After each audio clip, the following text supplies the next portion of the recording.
জাতীয় ফুটবল দল প্রায় 22 বছর পর ভারতকে হারালো প্রথমবারের মতো এবং বাংলাদেশের মাটিতেই সেটা সম্ভব হয়েছে। আমাদের বাংলাদেশে 25 বছরের যে টেস্টের হিস্ট্রি, এই বছরই কয়েকদিন আগে আমাদের 11ই নভেম্বর গিয়েছে, যেদিন আমরা 25 বছরের আগে যে প্রথম টেস্ট খেলেছিলাম সেটা উদযাপন করেছি।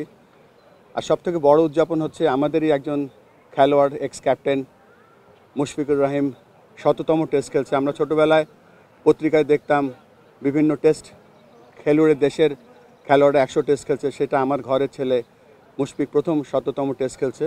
তো আজকের দিনটা শুধুমাত্র টেস্ট ক্রিকেটের জন্য আমাদের জন্য একটা অত্যন্ত একটা মাইল ফলক আজকে আমরা পাস করলাম। এবং আজকে আমাদের মাঝে উপস্থিত হয়েছেন আমাদের সম্মানিত উপদেষ্টা, তিনি আজকে এসে মুশফিকুর রহিমকে উইশ করেছেন। এবং আমরা যেই অবস্থায় আছি আজকে যেই টেস্টে সোফার একটা ভালো পজিশনে আছি। আপনারা জানেন যে গতকালকেই আমরা আমাদের খেলাধুলার একটা বড় অর্জন, গতকালকে আমাদের জাতীয় ফুটবল দল প্রায় 22 বছর পর ভারতকে হারালো প্রথমবারের মতো এবং বাংলাদেশের মাটিতেই সেটা সম্ভব হয়েছে। একই সাথে আজকে আবার বাংলাদেশের প্রথম প্লেয়ার হিসেবে শততম টেস্ট খেলেন মুশফিক ভাই। 99 রানে আজকে খেলা শেষ হয়েছে। কালকে উনি শততম টেস্টে শত রান করবেন, এটা আমাদের জন্য একটা প্রাপ্তি।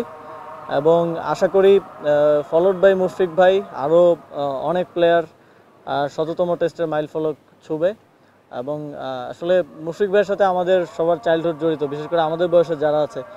যখন দেখতাম যে বাংলাদেশের অবস্থা খারাপ, কিন্তু মুশফিক ভাই মাঠে আসছে, তখন একটু স্বস্তি ফিরত যে না, এখন একটু হয়তো স্টেবল হবে, এখন একটু রান হবে বা মাঠে টিকতে পারবো আমরা। তবে বাংলাদেশের ক্রিকেট একটা ফেজ থেকে আরেকটা ফেজের দিকে যাচ্ছে। আমাদের একটা গোল্ডেন টাইম আমরা পার করেছি এবং সামনে সবসময় একটা ভালো সময়ের পরে আবার নতুন করে দাঁড়াতে একটু সময় প্রয়োজন হয়। আমরা মনে করি যে ক্রিকেট এখন রাইট লিডারশিপের হাতে আছে। আশা করি ফিউচারে আমরা ভালো করব। আমরা ফুটবলে ভালো করছি, আমরা অন্যান্য স্পোর্টসেও ভালো করছি এবং আশা করি যে বাংলাদেশ স্পোর্টসের দিক থেকে পৃথিবীকে একসময় লিড করবে এবং আমাদের এই অর্জনগুলো আমাদেরকেও অনুপ্রেরণা দিবে, বাংলাদেশের মানুষকেও অনুপ্রেরণা দিবে স্পোর্টসকে সাপোর্ট করতে।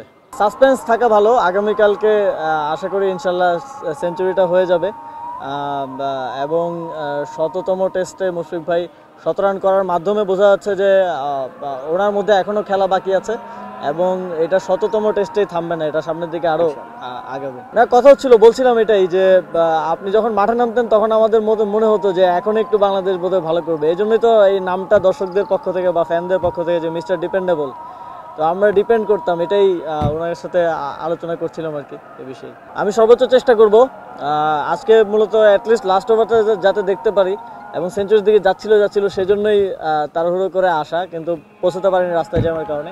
বাট আমি চেষ্টা করবো ইনশাল্লাহ মুশফিক ভাইয়ের সেঞ্চুরিটা দেখার।